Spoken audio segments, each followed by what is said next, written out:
మనం వాళ్ళకు స్పీకర్ గారు ముంగట న్యాయస్థానం పోయినాం. న్యాయస్థానం పోయి ఇగో రేవంత్ రెడ్డి మా వాళ్ళని 10 మందిని ఎత్తుకపోయిండు, వీళ్ళు ఒక టికెట్ మీద గెలిచి ఇంకో టికెట్లకు పోయినరు, ఇంకో పార్టీలకు పోయినరు, కాబట్టి వీళ్ళని తీసేయాలి, వీళ్ళ సభ్యత్వం రద్దు చేయాలని చెప్పి మనం న్యాయస్థానానికి పోయినాం. న్యాయస్థానం ఏం చెప్పింది, స్పీకర్ గారు మీరు పెద్ద మనిషి, మీరు ఆటల ఎంపైర్ లెక్క మీరు కూర్చోబెట్టి మీరు నిర్ణయం తీసుకోండి అని స్పీకర్ గారికి అప్పచెప్పింది. మరి స్పీకర్ గారు ఏం చేయాలి, ఎవరెవరు ఏం మాట్లాడినరు, నిజంగానే వాళ్ళ పార్టీలో ఉన్నారా పోయినరా అన్ని లెక్క చూడాలి, కండువ కప్పుకున్నాడా లేదా కాంగ్రెస్, ఇది కాంగ్రెస్ పార్టీలో తిరుగుతుండా లేదా, వాళ్ళతో రాసుకొని పూసుకొని తిరుగుతుండా లేదా, ఏం మాట్లాడిండు, ఇవన్నీ చూసుకొని ఒక నిర్ణయం తీసుకొని ప్రకటించాలి. కుల్లా చెప్తున్నారా ఎమ్మెల్యేలు 10 మంది ఆ పార్టీలో చేరినాక, కాంగ్రెస్ పార్టీలో చేరినాక వాళ్ళు మాట్లాడిన మాటలు, వాళ్ళ నోట్లకెళ్ళి వచ్చిన మాటలు, మైకులో చెప్పిన మాటలు బొచ్చెడున్నాయి. ఆ కడియం శ్రీహరి గారు అని ఒక పెద్ద మనిషి ఉన్నాడు స్టేషన్ కన్పూర్లో, ఆయననైతే ఓపెన్గా చెప్పిండు, ఏమని, నేను అభివృద్ధి కోసం కాంగ్రెస్ పార్టీలో చేరినా అని చెప్పి కుల్లా చెప్పిండు. అట్లాగే పోచారం శ్రీనివాసరెడ్డి గారు మన ప్రభుత్వంలో 5 ఏళ్ళు మంత్రి, 5 ఏళ్ళు మరి స్పీకర్. ఆ పెద్ద మనిషి చెప్పిండు, ఢిల్లీ దాకా పోయి రాహుల్ గాంధీని కలిసి బయటకు వచ్చి చెప్పిండు, ఏమని చెప్పిండు, నేను ఇప్పుడే రాహుల్ గాంధీని కలిసి కాంగ్రెస్ పార్టీలో చేరినా, మరి నాకు రాహుల్ గాంధీ గారు స్వాగతం పలికిండ్రు అని పెద్ద పెద్ద మాటలు చెప్పిండు.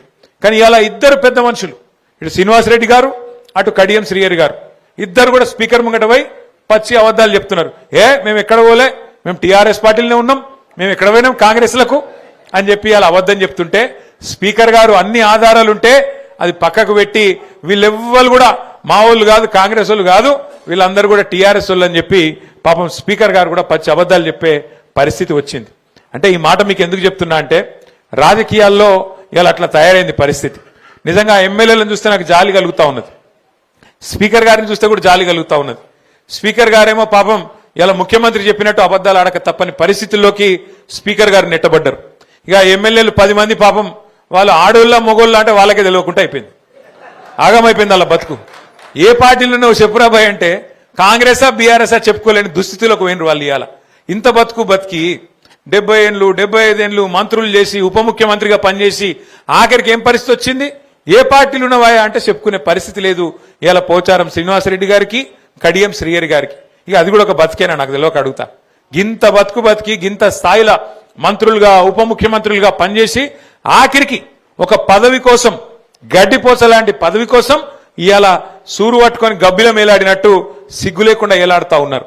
మరి వాళ్ళని పెట్టుకొని ముఖ్యమంత్రి గారు ఇంకా పోజులు కొడుతున్నాడు, మేము 66% గెలిచినాం. అందుకే నేను అంటున్నా, నీకు నిజంగానే 66% మాట గెలిచిన మాట నిజమే అయితే ముఖ్యమంత్రి గారు దమ్ముంటే ఆ 10 మందితో రాజీనామా పెట్టి ప్రజాక్షేత్రంలోకి రా. తెలంగాణ ప్రజలు చెప్తారు ఎవరు దిక్కున్నారో, రైతులను, తెలంగాణలోని బీసీలను, తెలంగాణలోని ఎస్సీ ఎస్టీలను, తెలంగాణలోని మహిళలను మోసం చేసినందుకే ఇలా గ్రామ పంచాయతీ ఎన్నికల్లో కూడా నీకు కర్రుగాల్చి వాత పెట్టింది. నీవు ఒప్పుకున్నా ఒప్పుకోకపోయినా సర్వసాధారణంగా ఎప్పుడేం జరుగుతుంది, ప్రతిపక్షంలో ఉన్న వాళ్లకు జనరల్ గా ప్రజలు లోకల్ బాడీ ఎలక్షన్స్ లో, స్థానిక సంస్థల ఎలక్షన్ల పెద్దగా ఓట్లు వేయరు నిజానికైతే. ఎందుకంటే ప్రభుత్వంలో ఉన్నోళ్ళైతే ఏమైనా పనులైతే ఏమో అనుకుంటారు. కానీ ఇవాళ తెలంగాణలో ఏం జరుగుతున్నది, ఇవాళ ముఖ్యమంత్రి గారు ఊరూరు తిరిగినా, జిల్లా జిల్లా తిరిగి ప్రచారం చేసినా, 2 సంవత్సరాల విజయోత్సవం పేరిట పరోక్షంగా ఎన్నికల ప్రచారం చేసినా, కాంగ్రెస్ పార్టీ నాయకులు బెదిరించినా, అధికార యంత్రాంగాన్ని అడ్డం పెట్టుకొని చాలా దుర్మార్గమైన పనులు చేసినా ప్రజలు మాత్రం స్పష్టంగా ఉన్నారు. మళ్ళా కేసీఆరే రావాలే, మళ్ళా గులాబీ జెండానే ఎగరాలే, మళ్ళా పల్లెళ్ళు బాగుపడాలి అంటే ఖచ్చితంగా మళ్ళీ బీఆర్ఎస్ఏ రావాలి అనే ఆలోచనతోని ఇవాళ సిరిసిల్లలో ఇచ్చిన తీర్పు మీకు ఒక నిదర్శనం అని చెప్పి నేను విజ్ఞప్తి చేస్తా ఉన్నా. దయచేసి నేను మిమ్మల్ని కోరేది ఒకటే ఒక్క మాట, భయపెడతారు, బెదిరిస్తారు, ఫోన్లు చేస్తారు, గట్లెట్లుంటుంది, మీరు మాతోనుంటేనే మీరు రేపు ఏమైనా పనులు చేస్తారు, లేకపోతే మీకు ఎక్కడికెళ్ళి వస్తాయి అని మాట్లాడతారు. కొంతమంది ఎమ్మెల్యేలు అయితే కుల్లా చెప్తున్నారు, కాంగ్రెస్ ఎమ్మెల్యేలు మైకులలోనే బెదిరిస్తున్నారు. మీరు చూసింటారు కొంతమందిని మాట్లాడేది. ఒక ఆయన అంటున్నాడు, కాంగ్రెస్ ఎమ్మెల్యే, ఒక్క ఇందిరమ్మ ఇల్లియ్యా ఎట్లిస్తారో నేను చూస్తా, బీఆర్ఎస్ వాళ్ళు గెలిచిన కాడ అంటుండు. ఇంకొక ఆయన అంటున్నాడు, నా ఇంటికాడికి వస్తే మెడలు పట్టి నూకేస్తా అని ఇంకొక ఆయన అంటున్నాడు, కాంగ్రెస్ ఎమ్మెల్యే. నేను మీకు ఒక్కొక్క సర్పంచ్ గారికి, ఉప సర్పంచ్ గారికి, వార్డు సభ్యులకు నేను ఒకటే మాట చెప్తా ఉన్నా, ఇవాళ ఎమ్మెల్యేలకు ఇచ్చే నిధులు కానీ, సర్పంచ్లకు వచ్చే నిధులు కానీ, ఎంపీలు ఖర్చు పెట్టే నిధులు కానీ, ప్రభుత్వం ఖర్చు పెట్టే ప్రతి పైసా ఇది ఇదంతా కూడా ప్రజల సొమ్ము.